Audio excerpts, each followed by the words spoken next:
योग सूत्र में कल हम लोगों ने डिस्कस किया था कि जो सोल का जो कॉग्निशन है वो दो रीजन की वजह से नहीं हो पाता। अविद्या, दैट इज इग्नोरेंस, और दूसरा सेंस ऑफ पर्सनालिटी। अविद्या क्या होती है, इग्नोरेंस क्या होती है, इसको ध्यान से सुनिए। अर्पण, ध्यान से सुनिएगा। हाँ, अविद्या वर्ड क्या होती है और कहां से आती है? अविद्या is the condition where we confuse the permanent, the pure, the blissful and the self with that which is impermanent, impure, painful and not self। वो चीज जो परमानेंट नहीं है, उसको पहले सुन लीजिए, ध्यान से सुन लीजिए। जो चीज परमानेंट नहीं है, अगर उसको आप परमानेंट मान लें, जो चीज आपको मजा नहीं देने वाली है उसको आप मजेदार मान लें, तो इसको बोलते हैं अविद्या। फॉर एग्जाम्पल, जो बच्चे क्लास में परेशान हैं, पढ़ाई नहीं कर पा रहे हैं, वो लोग ऐसी चीज को अच्छा मान रहे हैं जो लंबे समय में नुकसान देगी। अगर कोई बच्चा स्मोकिंग कर रहा है तो वो एक नुकसानदायक चीज को अच्छी मान रहा है। ये तो बहुत ही ज्यादा ग्रेव एग्जाम्पल दिया मैंने। पतंजलि योग सूत्र बहुत एक्सट्रीम तक जाती है। वो कहती है आप जब अपने हाथ, पैर, आंख, नाक, कान इसको परमानेंट मानते हैं, लेकिन ये परमानेंट है नहीं, तो आप अविद्या में हैं। हम सब लोगों को मेहनत करके एक ऐसी स्टेज पर आना पड़ेगा जहां पर हम इम्परमानेंट और परमानेंट दोनों को अलग अलग देख सकें। क्यों? ताकि गलतियां ना हो हमसे। अगर आपको कोई पैसे दे रहा है और आपको ये नहीं मालूम कि असली नोट कैसे देखा जाए, नकली नोट कैसे देखा जाए, तो क्या खतरा है?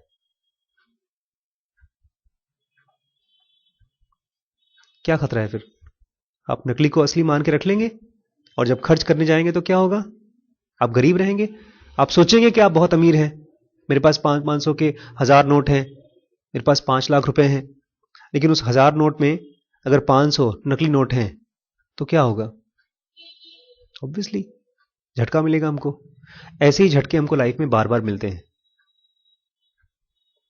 क्योंकि हम परमानेंट क्या है लाइफ में? परमानेंट खाली एक तरह की डेथ है, जो सब मरते हैं। ढेर सारे एक्सीडेंट्स, हम सब किस्मत वाले हैं तो बहुत ही कम है, ज्यादातर तो बदकिस्मती होती है। एक्सीडेंट्स ज्यादा कॉमन होते हैं। मैं आज बाइक पे आ रहा था तो मुझे यही ख्याल आ रहा था कि आशीष, तुम कितने किस्मत वाले हो, कितने किस्मत वाले हो कि तुम डॉक्टर बन पाए। ये तुम्हारी मेहनत का फल नहीं है, ये किस्मत का फल है। तो ये ऐसा भी हो सकता था कि ना होते, मेरे पूरे खानदान में कोई डॉक्टर नहीं बन पाया, मैं अकेला डॉक्टर बनाऊं। और अगर इस चीज को मैं परमानेंट मान लूं, अरे बहुत मेहनती हूं मैं, मेरी मेहनत से ये सब हुआ है और अब कभी जाएगा नहीं, तो मैं कैजुअल हो जाऊंगा, मैं एरोगेंट हो जाऊंगा। जैसे यहां पर आप बच्चे जो आ रहे हैं, मुझे उन बच्चों से दिक्कत ज्यादा होती है जो इस चीज को टेकन फॉर ग्रांटेड ले लेते हैं कि अरे सर तो अपने आदमी हैं, सर से जो कहेंगे मान लेंगे, हम जो भी करेंगे सर उसको माफ कर देंगे। तो बेसिकली आपने एक कैजुअल चीज, कैजुअल समझते क्या होता है? कैजुअल, कैजुअल का उल्टा क्या होता है? फॉर्मल। दोनों में क्या फर्क होता है? कैजुअल मतलब जैसे, हाँ, मामूली, रफ, घर के कपड़े। ऐसी एक्टिविटीज भी होती हैं। कुछ एक्टिविटीज होती हैं फॉर्मल, जैसे आप जब किताब पढ़ रहे होते हैं उस समय आप अपने माइंड को कंसंट्रेट कराने की कोशिश कर रहे होते हैं, और वहीं पर जब आप माइंड को कंसंट्रेट नहीं करा रहे हैं, आप एक कॉमिक पढ़ रहे हैं या फेसबुक कर रहे हैं, तो वो कैजुअल एक्टिविटी है। और अगर ये मान लें कि आशीष सर कैजुअल एक्टिविटी पर डांटते नहीं है, इसका मतलब कैजुअल एक्टिविटी भी फॉर्मल एक्टिविटी है, तो हम धोखा कर रहे हैं। 2 हफ्ते बाद जब एग्जाम होगा उसमें फेल हो जाएंगे तो हमको मालूम नहीं पड़ेगा क्यों हुआ, क्योंकि हमने एक नकली नोट को असली मान लिया था। फेसबुक करने को हमने मान लिया था कि पढ़ाई है। जैसे अभी माँ जब बैठे थे यहाँ पे, मैंने को बोला क्या कर रहे हो, तो आपके कंप्यूटर पे ऐसी माउस हिला रहे थे बस। कुछ नहीं कर रहे थे, वो एक कैजुअल एक्टिविटी, एक कैजुअल एक्टिविटी को जस्टिफाई कर रहे थे। और ये बहुत बड़े एक्सीडेंट का सीन, ये एक तैयारी है। ये तो हो गया स्कूल के लेवल पे।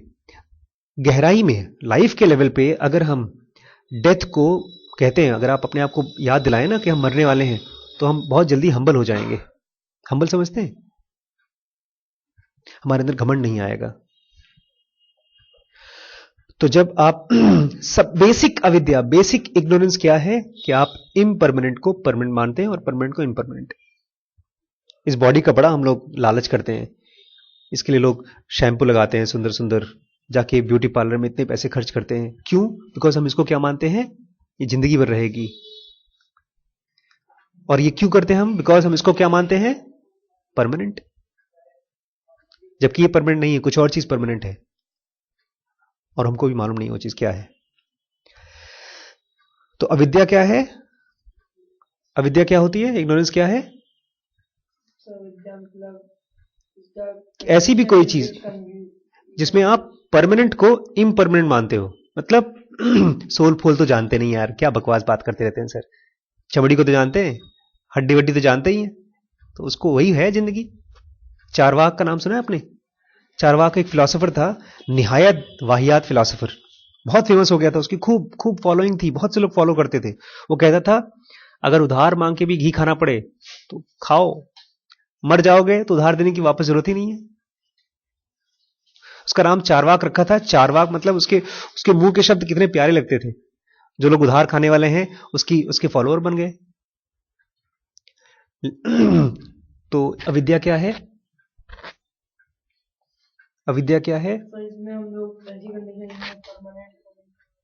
और परमानेंट क्या है? कौन सी चीज परमानेंट है? मतलब जो चीज हम लोग हमेशा रहे। कौन सी चीज है ऐसी? कोई चीज है? सोल वोल के बारे में कहा जाता है ऐसा। और इम्परमानेंट क्या है जिसको हम परमानेंट मान लेते हैं? सर हम लोग की कैजुअल एक्टिविटीज, हम लोग की बॉडी, हम लोग की एक्टिविटीज, हमारे बैग, हमारे कपड़े। मेरा वो सफेद वाला जब वो खो गया, वो माइक नहीं मिल रहा है, मुझे बड़ी डिस्टर्बेंस हुई। वो डिस्टर्बेंस क्यों हुई? क्योंकि मैंने उसको परमानेंट मान लिया था कि वो हमेशा रहेगा मेरे पास, अब कभी नहीं खोएगा। तो ये मानने से मुझे डिस्टर्बेंस हुई। और दूसरी चीज है सेंस ऑफ पर्सनालिटी। ये क्यों आती है? It is due to the identification of the knower with the instrument of knowledge. एक मेरे पास बहुत पहले, अभी तो पिक्चर है नहीं, खो गई, उसका नाम था जेन नॉयर। नॉयर मतलब होता है कलर फ्रेंच में। जेन मेडिटेशन को बोलते हैं, ध्यान को। बहुत बोरिंग पिक्चर थी। उसमें एक बंदे की वाइफ की डेथ हो गई थी, तो वो जेन मॉन्क के यहाँ आकर रहता था। और उस पूरी पिक्चर में वो बंदा खाली दिखाते हैं खाना खा रहा है, सो रहा है और बैठ रहा है। और जब बैठता है आंख बंद करता है तो उसको जो भी ख्याल आते हैं वो ख्याल का पिक्चर दिखाते हैं कि, तो उसमें उसकी वाइफ आ रही है, कभी वाइफ गुस्से में है, कभी प्यार में है, कभी डांट रही है, कभी खाना बना रही है। ये सब उसके थॉट्स बार बार बार बार। और पूरी पिक्चर में कोई बाहर का सीन नहीं है, खाली एक कमरा, उसी का सीन। वो दिखाने की क्या कोशिश कर रहे हैं कि उसके माइंड में, उसके ब्रेन में, ग्रे मैटर में जो भी चीज मशीन में, मशीन मतलब जो ब्रेन का मशीन है, उसमें ढेर सारे थॉट्स इकट्ठे हैं उसकी वाइफ से रिलेटेड। अब जब उसकी वाइफ मर गई है, वाइफ तो मर गई, लेकिन उसके ब्रेन में जो उसकी याददाश्त है, जब वो अकेले रहता है तो उसको कचोटती रहती है। वो यही है identification of the knower. Knower मतलब हमारी soul with the instrument of knowledge. जब ऐसे बैठे हैं हम और मेरी आंखों से आंसू टपक रहे हैं, क्यों? क्योंकि मेरी वाइफ बहुत बीमार है। वो identification of the knower with the instrument of knowledge है। मैं यहां बैठा हूं और मुझे रोना आ जाए कि मेरी कंप्यूटर की बुक चोरी हो गई। वो रोना क्यों हो रहा है? क्योंकि मेरे अंदर जो सुप्रीम, सबसे स्ट्रांग और पावरफुल मिस्टिकल आत्मा है, वो क्या महसूस कर रही है? कंप्यूटर बुक के बिना मेरी जिंदगी तो खत्म। या मेरा जो सफेद माइक है वो खो गया, अब मेरी जिंदगी खत्म। अगर हमारी बॉडी, आत्मा और बॉडी, इन दोनों का कॉम्बिनेशन है, तो हमको रुलाई क्यों आ रही है? आत्मा है भाई, वो बहुत स्ट्रांग है, वो चाहे तो 100 कंप्यूटर पैदा कर सकती है अपनी पावर से, लेकिन रो रही है बैठकर अभी। क्यों? क्योंकि वो आइडेंटिफाई कर रही है किस चीज से? अपने आप को एक भिखारी से। उसकी बॉडी भिखारी है। भिखारी मतलब उसकी बॉडी को लगता है कि अच्छे अच्छे कपड़े नहीं होंगे तो हम तो मर गए, मेरे पास घर नहीं होगा तो मैं मर गया, मेरे पास अच्छी सैलरी नहीं होगी तो मैं मर गया। ऐसी ढेर सारी कारण है जिसकी वजह से रोएगा वो। तो सेंस ऑफ पर्सनैलिटी क्या है? Identifying knower with the instrument of knowledge. इसका क्या मतलब है? जब भी आपको कोई दुख हो, कोई भी टेंशन हो, कोई भी डर हो, कभी ख्याल आना चाहिए आपको कि लगता है आशीष भाई तुम खोपड़ी से आइडेंटिफाई कर रहे हो अपने आप को, सच्चाई से नहीं कर रहे हो। सच्चाई क्या है? तुम्हारे अंदर में कोई नोअर है।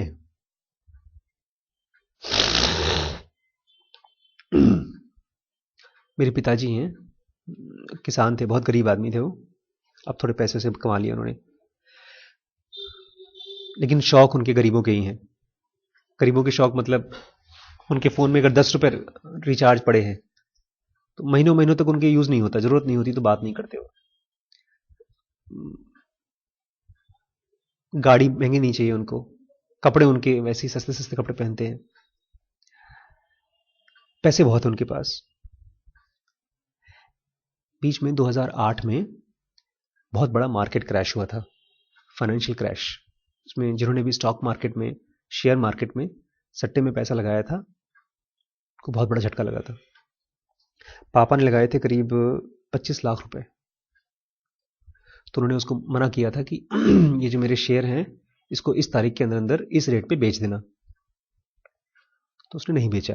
उसको लगा, जो एजेंट था, कि शुक्ला जी ने तो कह दिया है इसको हम 2 दिन बाद बेचेंगे, तो और बढ़ के बिकेगा तो हमारा भी फायदा, शुक्ला जी का भी फायदा। और 2 दिन बाद वो क्रैश हो गया। इलाहाबाद में 3 लोगों को तो हार्ट अटैक हो गया था, उससे मर गए वो लोग। 3-4 लोग ऐसे थे जिनको हार्ट अटैक हुआ और वो हॉस्पिटल में गए।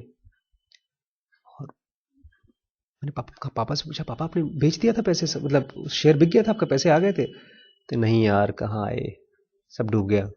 और जब बोल रहे थे सब डूब गया, उनके चेहरे पर रुलाई नहीं थी। ऐसा क्यों? तो इसका मुझे एक्सप्लेनेशन मन में बाद में समझ में आया, क्योंकि वो सुबह से लेकर शाम तक ऐसे ही, उनके पास भी एक किताब है फटी हुई एकदम, बार बार पढ़ते हैं वो। उसका नाम है भगवत गीता। उसमें कृष्ण ने इस तरह के सूत्राज अर्जुन को बताए हैं। मैं उनसे पूछ रहा था, पापा आपको 20-25 लाख रुपए आपके खत्म हो गए, इतने आपकी अमीरी जो है गरीबी में बीत गई, इसका आपको गुस्सा नहीं आता? कहते हैं ठीक है यार, किस्मत थोड़ी ले गया कोई मेरी, जिंदा हूं फिर कमा लेंगे। तो उनका identification with the instrument of knowledge ज्यादा था कि कम?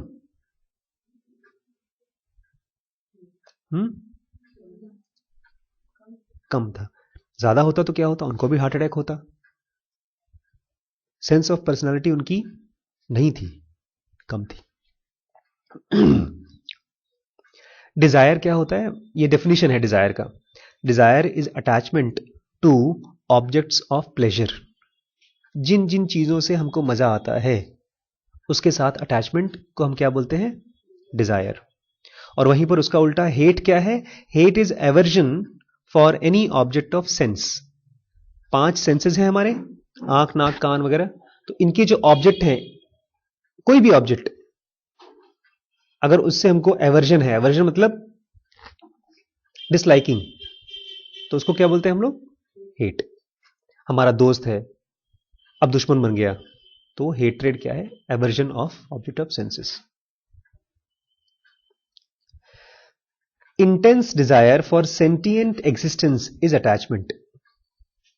अगर आप जिंदा रहना चाहते हैं, इंटेंस डिजायर, बहुत स्ट्रांग डिजायर है फॉर सेंटिएंट एग्जिस्टेंस। इसमें एक बड़ी खास चीज समझने वाली बात है। सेंटिएंट एग्जिस्टेंस मतलब, हम लोग बताएं यहां पर क्यों बैठे हैं धरती पर? क्योंकि हम करोड़ों अरबों साल पहले हम लोग मॉलिक्यूलर फॉर्म में थे, हवा में उड़ते थे। फिर देखा जानवर को लगा, अरे यार ये तो बड़ी मजेदार चीज है, हम भी वैसे जीना चाहते हैं। और डिसाइड करके कूद गए, अब फंस गए, अब उड़ नहीं सकते वापस। बोलता है intense desire for sentient existence, not just for existence but sentient. Sentient मतलब people with body, is attachment, इसको अटैचमेंट बोलते हैं। This is inherent in every form, is self perpetuating and known even to very wise. बहुत समझदार लोगों को भी यह चीज होती है। क्या चीज? वो फिजिकल बॉडी के फॉर्म में जीना चाहते हैं। जब से मैंने डॉक्टर ब्रायन वेस की किताब पढ़ी है, उसमें लिखा है कि आज के 100, 200, 500 साल बाद हम लोग ह्यूमन स्पीसीज या 1000, 2000 साल बाद ऐसे नहीं होंगे जैसे आज है। आज से 5-10 हजार साल पहले हम क्या थे? एप्स थे भाई, बंदर थे, अब आदमी हो गए। ये बोल रहे हैं फ्यूचर के जो स्पीसीज होंगे वो ऐसे बॉडी के अंदर बैठ करके अपनी सोल को निकाल कर कहीं घूम भी सकते हैं। लाइट बीइंग नाम दिया उसने, नेक्स्ट बुक में है, वो वाली में नहीं थी जिसमें दी थी उन्हें। फ्यूचर में ऐसा होगा। तो मेरी अब डिजायर सेंटिएंट एग्जिस्टेंस की नहीं है, मेरी अब नॉन सेंटिएंट एग्जिस्टेंस की डिजायर होती है। और ये जब तक हमारी डिजायर, आप किसी को देखेंगे पढ़े लिखे बंदे को, डीएम को, एसडीएम को, डॉक्टर को, इंजीनियर को, आपको लगेगा यार ये तो समझदार है, लेकिन जब उनको हार्ट अटैक होगा और वो मरने से डरेंगे तो आपको लगेगा अरे मुझे भी डरना चाहिए, क्योंकि सब डरते हैं। तो ये वही कह रहा है कि ये मत समझिएगा कि ये अच्छे अच्छे लोगों को या समझदार लोगों को नहीं होती, अटैचमेंट सबको होती है। ठीक है। The 5 hindrances when subtly known can be overcome by mental attitude। जब भी आपके माइंड में कोई हिंड्रेंस है तो सबसे पहली चीज तो यह है कि आप उसको समझें कि हिंड्रेंस है। जैसे अर्पण के साथ दिक्कत यह है कि इनके लाइफ में जो चीज हिंड्रेंस है, इनको हिंड्रेंस के फॉर्म में दिखता ही नहीं है। से घर से बाहर निकल करके घूमना, ये पढ़ाई के लिए हिंड्रेंस है कि आप बाहर रहेंगे, 2 दोस्त मिलेंगे, घूमने का मन करेगा उनके साथ, कहीं जाने का मन करेगा, ये पढ़ाई के लिए हिंड्रेंस है। लेकिन आपको जब हिंड्रेंस की तरह दिखेगा नहीं तो आप इसको फिर इसका इलाज कहां करेंगे?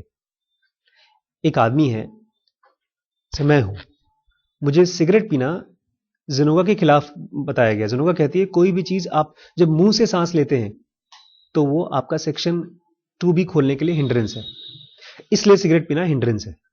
लेकिन एक थर्ड बंदा है जिसको लगता है सिगरेट पीने से हमारा मेंटल टेंशन कम होता है, तो उसके लिए हिंड्रेंस नहीं है, वो उसके लिए तो अच्छा लगता है उसको, he thinks it is right.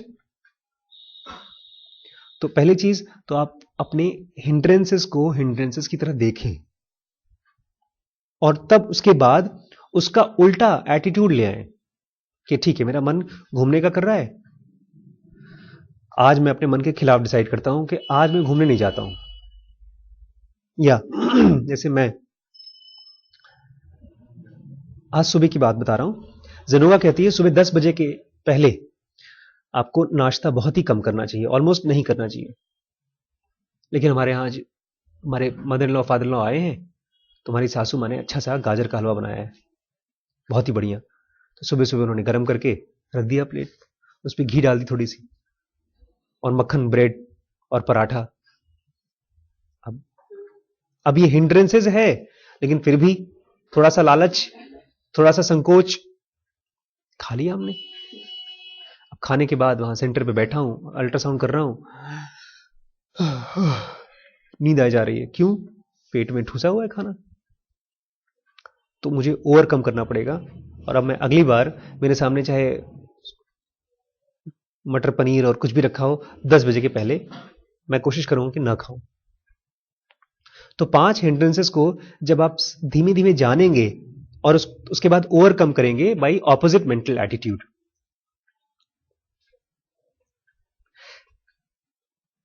Their activities are to be done away with through the meditation process।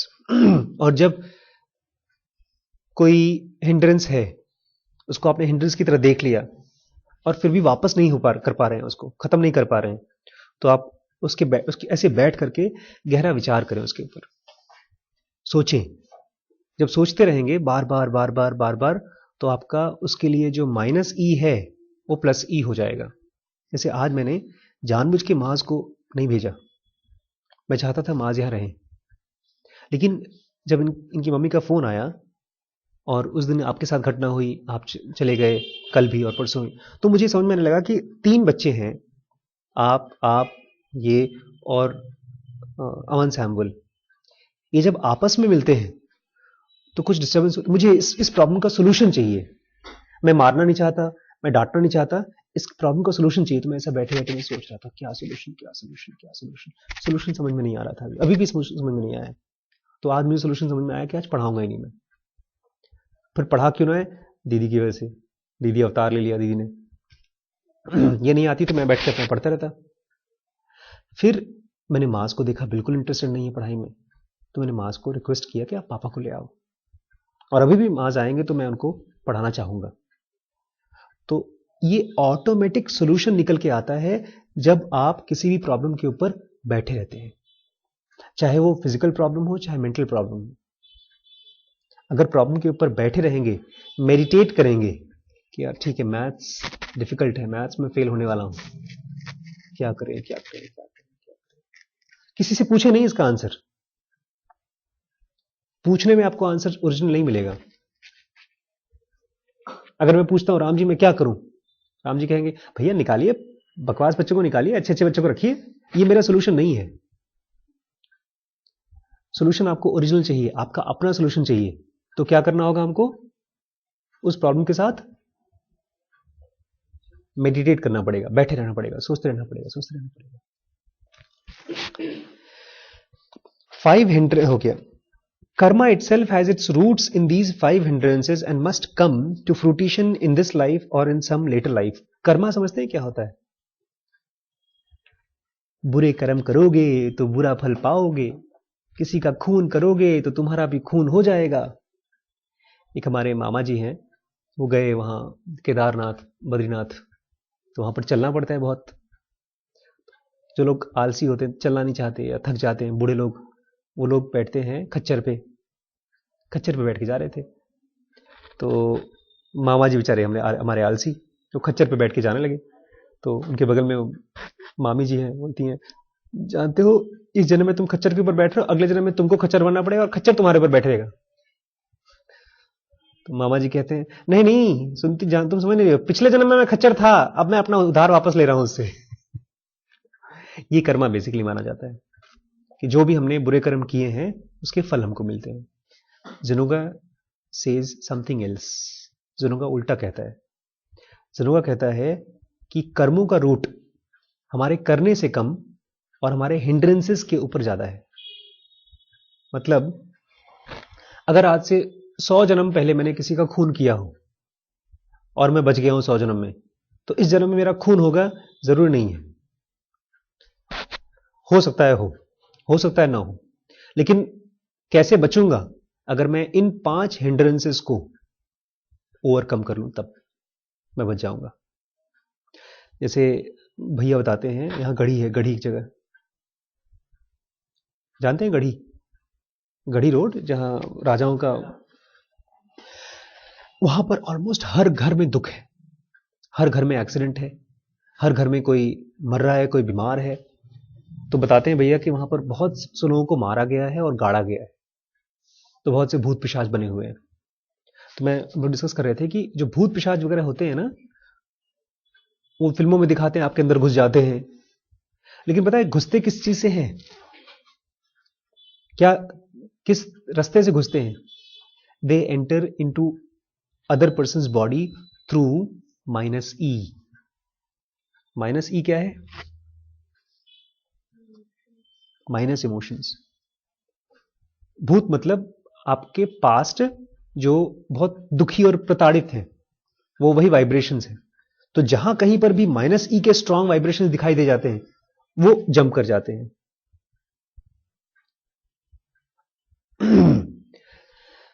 ऐसे ही कर्मा आपके वेट कर रहे होते हैं। आपने 200 जन्म पहले किसी को मारा था, 300 जन्म पहले आपने कहीं चोरी किया था, ऐसे कर्मास होवर करते रहते हैं आपके ऊपर।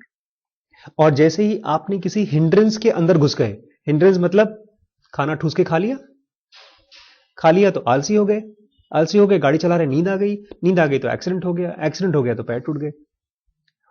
4 जन्म पहले तुमने किसी का पैर तोड़ा था, आज तुम्हारा पैर टूट गया, लेकिन खाली उसका असर नहीं है, वो थ्रू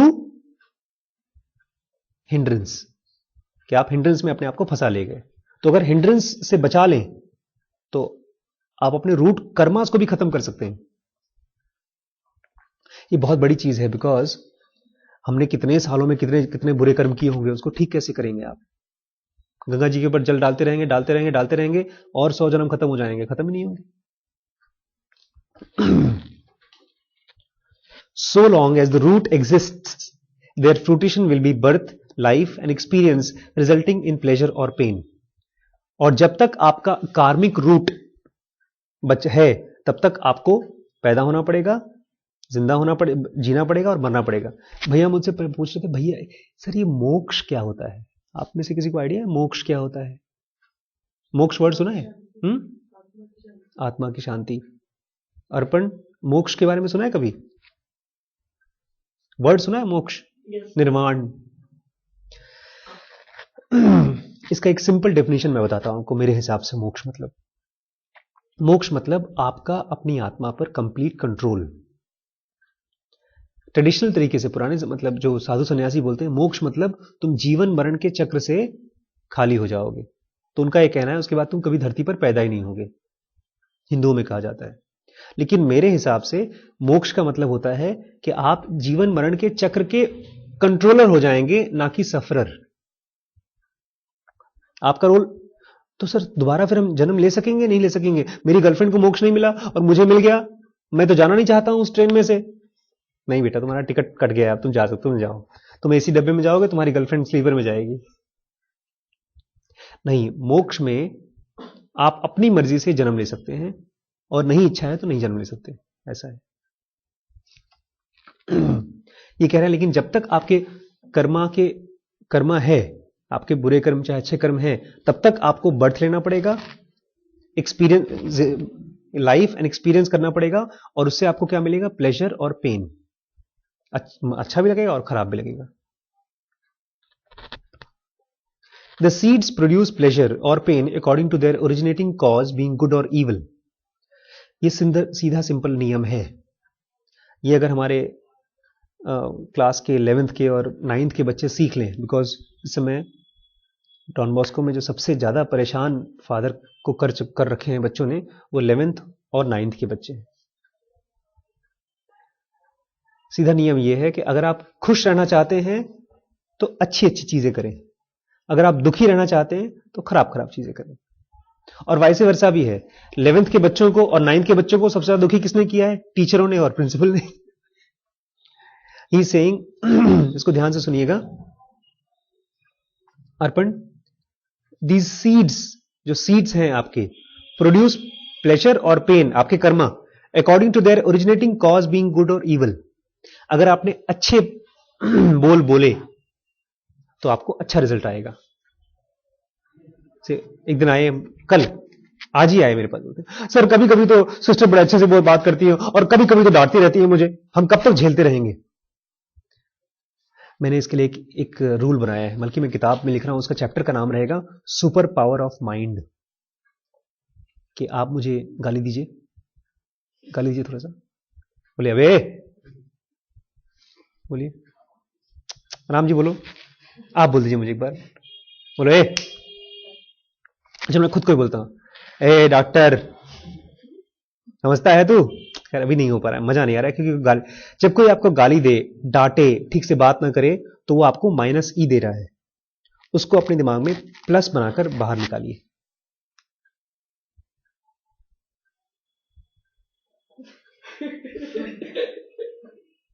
ये मुश्किल लगता है, लेकिन जब आप प्रैक्टिस कर लेंगे तो ये ऐसा ही है जैसे आपने खाने को खाया। बड़ी सुंदर कहावत है कि एक सांप जो है दूध पीता है और क्या निकालता है? जहर। और एक गाय घास खाती है और दूध निकालती है। कितनी सुंदर बात है। तो हम लोगों को गाय की तरह होना पड़ेगा। लोग हमको देंगे जहर, लेकिन हम उसका क्या बनाएंगे? दूध देंगे उनको। तो जब सिस्टर या फादर हमको गाली देते हैं या डांटते हैं, तो हम अपने माइंड के सुपर पावर को यूज करेंगे और स्माइल करके स्माइल ये नहीं कि अरे बेवकूफ, ऐसा स्माइल नहीं। स्माइल मतलब ठीक है, आप परेशान हैं, मैं जानता हूं, हे भगवान forgive them for they know not what they do. ये सुपर पावर था उनका। किसका? ये किसने कहा था? Forgive them O God, forgive them for they know not what they do. नहीं पता? अरे लटका हुआ था ऊपर। हाँ, उसको जब सोचिए उसके हाथों में कील चुभोया जा रहा है, उसको मारा जा रहा है, तो अपने माइंड का सुपर पावर इस्तेमाल कर रहा है। वो बहुत महान व्यक्ति नहीं है, वो अपने माइंड को यूज कर रहा है अपने सेक्शन 2B को खोलने के लिए। ठीक है, तो जब आप अच्छा अच्छा बोलेंगे तो आपके साथ अच्छा अच्छा होगा, और जब खराब खराब बोलेंगे तो वाइस वर्सा।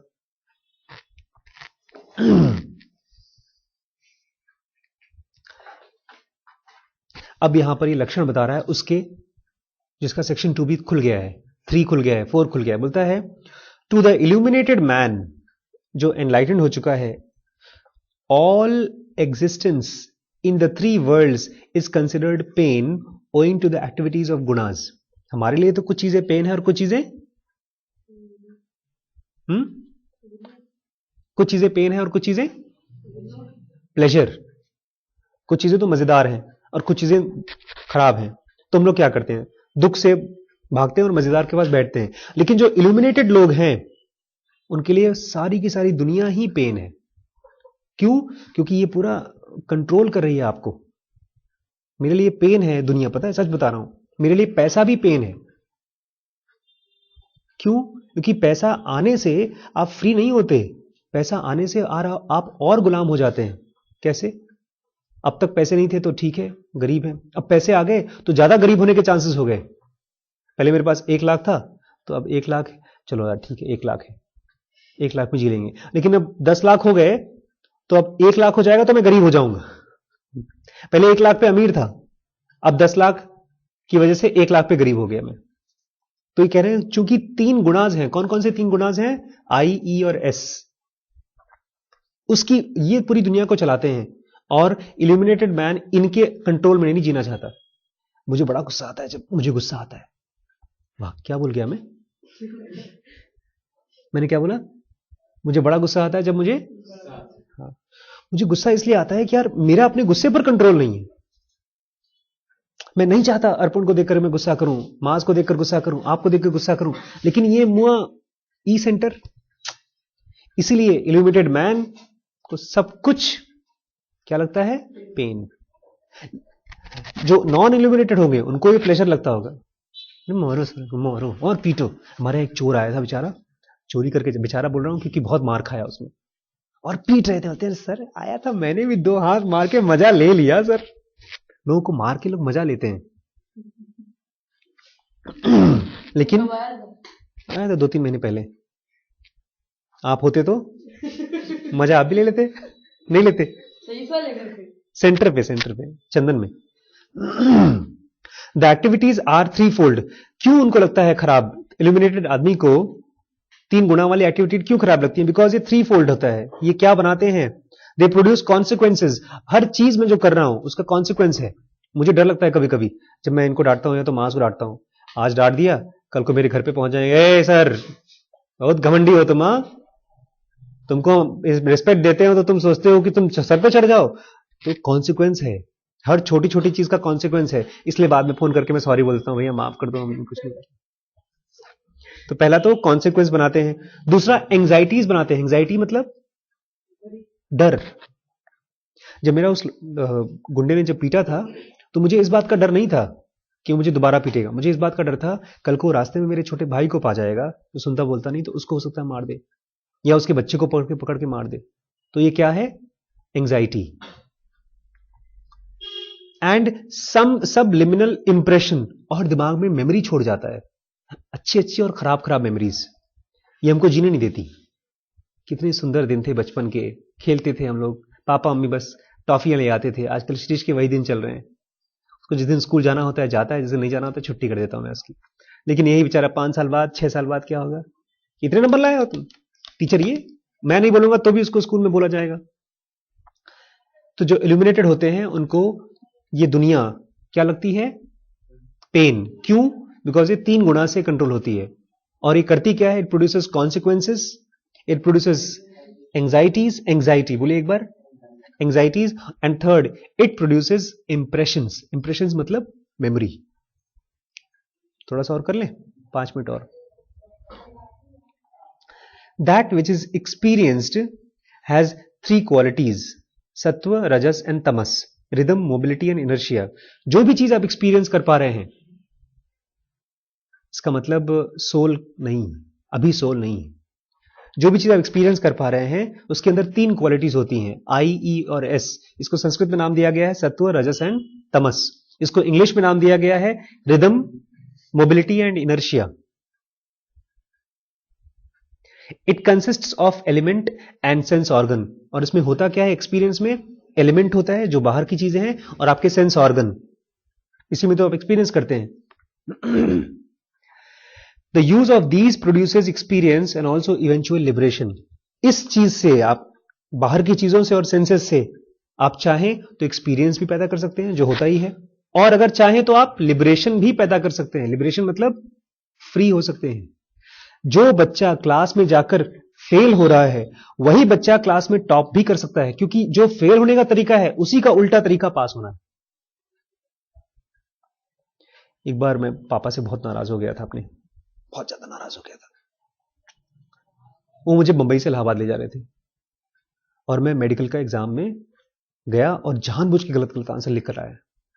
क्यों? क्योंकि मुझे मुंबई में रहना था और जितनी बार फेल होऊंगा उतनी बार मुंबई में रहूंगा। तो जो मैं पहले पास होने के लिए करता था उसका उल्टा कर रहा था मैं फेल होने के लिए।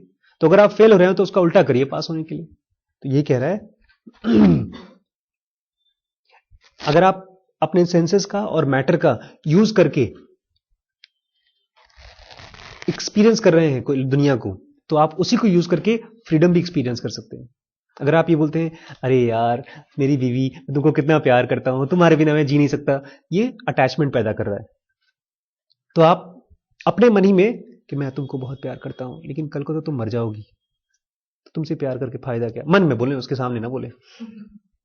एक हमारे दोस्त थे, मैंने और रिम्पी का दोस्ती वोस्ती देख करके, शादी के बाद भी लोग दोस्त बहुत कम रहते हैं, लड़ाई करते हैं अक्सर पापा मम्मी, तो हम लोग की दोस्ती है फिर भी।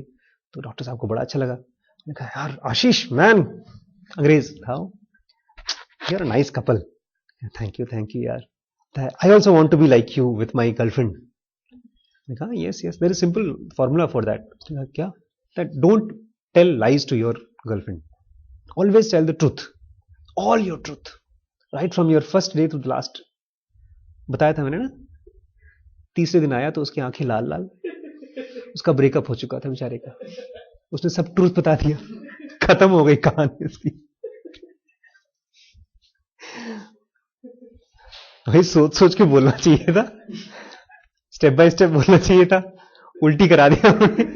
हो सकता है वो भी छोड़ना ही चाहती हो, इनको इंतजार कर रही हो ट्रूथ का।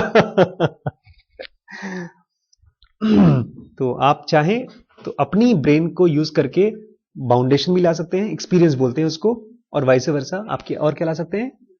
लिबरेशन। लिबरेशन मतलब फ्रीडम। आज की फर्स्ट बुक खत्म हो रही है हम लोगों की। फर्स्ट बुक का लास्ट सूत्र है द डिविजन ऑफ गुणाज और the qualities of matter are 4-fold, the specific, the non specific, the indicated and the untouchable. इस सूत्र का मतलब मुझे नहीं पता, मैंने बहुत कोशिश किया समझने का, हो सकता और 10-12 दिन तक सोचता रहूंगा, तब शायद कुछ समझ में आ जाए। मैं फिर से बता देता हूं आपको, सुन लीजिए। द डिविजन ऑफ गुणाज मतलब IES और the qualities of matter are 4-fold, 4 तरीके के होते हैं। कौन कौन से? Specific, non specific, the indicated and the untouchable. जहां तक मुझे समझ में आया मैं बता देता हूं। जो भी चीज बाहर की चीज है उसके जो एक्सपीरियंस होते हैं वो या तो स्पेसिफिक होंगे, मतलब आप बता सकते हैं कि पानी को छुएंगे तो गीला होगा, या नॉन स्पेसिफिक होंगे, हो सकता है पानी की कोई ऐसी क्वालिटी हो जो आप जानते ही नहीं। द इंडिकेटेड, अगर आप पानी पिएंगे तो प्यास बुझेगी, ये इंडिकेटेड है। या तो अनटचेबल, हो सकता है उसी पानी के अंदर में कोई ऐसी क्वालिटी हो जो आपको और हमको ना पता हो सकता है पतंजलि योग सूत्र ने वो चीज जान लिया हो। अनटचेबल को बताने के लिए बाकी भी बता रहे हैं। स्पेसिफिक, हर दुनिया में जो भी चीजें हैं उसकी 4 फोल्ड क्वालिटीज होती हैं। Specific, non specific. स्पेसिफिक मतलब खास तौर से उसकी क्वालिटी। जैसे कागज की क्वालिटी क्या है? फटना। पेड़ की क्वालिटी क्या है? जलना, उगना। और नॉन स्पेसिफिक ऐसी कोई चीज जो हम नहीं जानते। और इसी को दूसरे शब्दों में कहा गया है इंडिकेटेड एंड अननोन। अननोन नहीं, अनटचेबल। अनटचेबल मतलब जिसको आप टच ही नहीं कर सकते, समझ ही नहीं सकते। अभी मुझे खाली इतना ही समझ में आ रहा है, इसका मतलब हो सकता है और भी कुछ मतलब हो, तो और भी पढ़ के मैं आपको बताऊंगा। दिस इज द लास्ट सूत्र ऑफ द फर्स्ट बुक।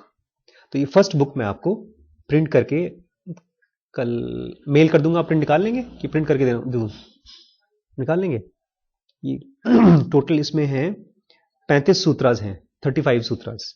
इनको आप बड़े बड़े में चिपका लेंगे और एक एक सूत्र बना करके इस तरह से अपनी जेब में रखिएगा। इसको बार बार बार रीड करिएगा। रीड करने से ब्रेन में सेंटेंस के फॉर्म में जाएगा, और जब सेंटेंस के फॉर्म में जाता है तो उसके मीनिंग अपने आप धीमे धीमे निकलना शुरू हो जाता है ब्रेन में। वो अपने आप निकलता है, टीचर का एक्सप्लेनेशन नहीं चाहिए। इसको मैंने किसी टीचर से पढ़ा उढ़ा नहीं है। मैं जब रीड करता हूँ, सोचता हूँ, रीड करता हूँ, सोचता हूँ, थोड़े बहुत वर्ड्स की मीनिंग यहाँ वहां से निकालता हूँ, गूगल करता हूँ, फिर अचानक से कहीं से मीनिंग आ जाती है, फिर इसकी मीनिंग मुझे तालेब से मिलती है। तो फर्स्ट ये है 4 सूत्र, फर्स्ट बुक है, मैं आपको मेल कर दूंगा। ठीक है, थैंक यू।